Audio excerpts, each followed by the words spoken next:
В България властта не спира да краде.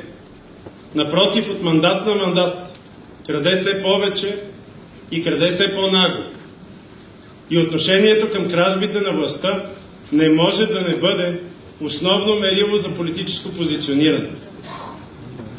Защото когато властта се е превърнала в грабител и враг на обикновения човек, на свободните хора, на малкия бизнес, на малкия град, когато властта граби от всичко, ти или ще защитиш хората, или ще защитиш бизнеса, или ще защитиш общините, или ще станеш съучастник на кражбата.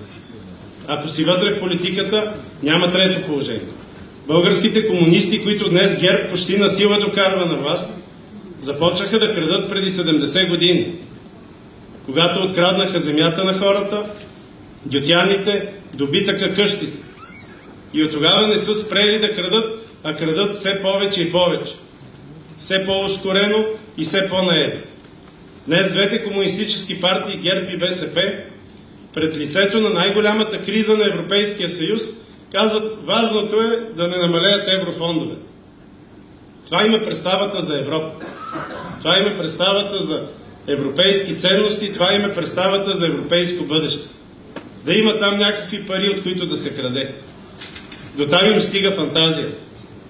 И ние не можем в една такава ситуация да не кажем, че към подобна власт, независимо дали е на БСП, на ГЕРБ или на двете партии заедно, ние можем да бъдем само категорична опозиция.